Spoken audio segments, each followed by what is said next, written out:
In this video, we're going to look at classes of functions, or different types of functions that you are likely to encounter. Start up here on the top left. A constant function, which is pretty straightforward, is where the equation is simply a horizontal line. Y always equals 1 or 7 or -2 or whatever it might be. But the graph is always going to be a horizontal line and the value of y never changes. Direct variation is going to be a line that has some kind of slope, so it's going to have y equals something times x, and the important thing to remember here is that the line will pass through the origin, so there is no y-intercept.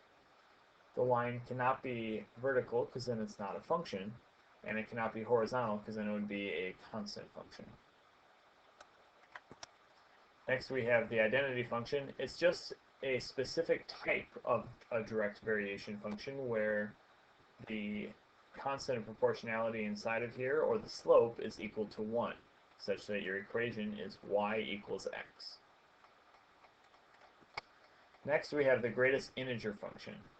Sometimes it's called a step function. And all this does is it looks at what your value of x is and gets rid of all of the information after the decimal. So if you have x equals 0.5, y is going to be 0. You can see from this graph here, at x equals 0, you have y equals 0.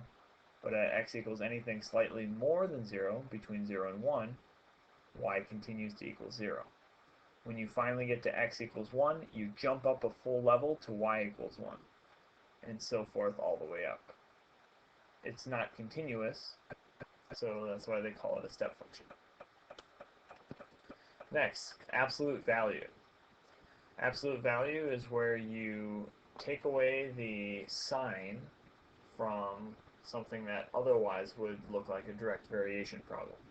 So it looks like a line until it crosses a certain vertical line, and then it becomes a V shape because the line is going to have the opposite slope going the other direction. So a simple one is y equals the absolute value of x. But either way, you're always going to end up with a V shape when you're dealing with absolute value. Quadratic function is going to have a polynomial to the second power. So your general function is going to be something like y equals ax squared plus bx plus c. Now remember that b and c could be 0, so you might not see those terms. But if it's a quadratic, a will always be some non-zero number. Otherwise you wouldn't be to the second power and it would become a line. So the graph itself is always going to look in this U shape. It's going to be a parabola, either facing up or facing down. Next we have the square root function. So something like y equals the square root of x. You will always see a radical inside of the equation, so that's a very easy tip-off that it's a square root function. Any function that seems to be going up kind of almost like a sideways parabola is always going to be a tip-off that it's also a square root function. Next we have a rational function. Now, there's many different graphs that you could see with rational functions, so this is one of many examples. However, we'll start with this. A lot of times where you have something in the denominator, like in this case x minus 1, you will end up with a vertical asymptote. And that's where you have this curve here going towards negative infinity, and on the other side heading towards positive infinity at that x equals 1 line. So vertical asymptotes are usually a good tip-off for rational functions. Another one that might come up is a hole. Next, we have an inverse variation function, y equals 1 over x, and that's just a special case of the rational function here. Anything where x is in the denominator and some constant, could be 1, it could be 5, could be some other value, as long as it's a constant in the numerator. And the graph is generally going to look in this shape, where you have something, a vertical asymptote at x equals 0. Finally, here's just one more example of a rational function. So something kind of like this here. In this case, it just looks like it's a line. However, there is a hole at this particular value of x. Looks like x equals 4. So that's always something to watch out for. If you see a hole, that means that it probably simplifies down to a linear equation. But if you dig a little bit deeper, you find an undefined value in the denominator, which usually means it's a polynomial. So let's practice that.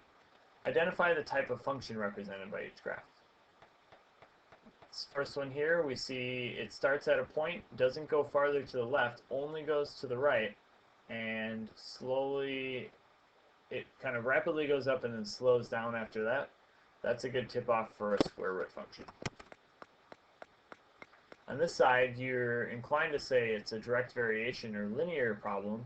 However, if you notice that little hole, then you know that this is, in fact, a rational function. Because from the original function, there was a denominator, and see, it looks like x equals 3 was undefined. One more problem here. Emily launched a toy rocket from ground level. The height above the ground, h, in feet, after t seconds is given by the formula right here. Which graph depicts the height of the rocket during its flight? Well, if we look at the formula, we see a t squared in there, which means that we're going to be dealing with a parabola. Parabolas have the distinct u shape, and given the example in the problem of a rocket going up in the air and coming down, it only makes sense to go with B.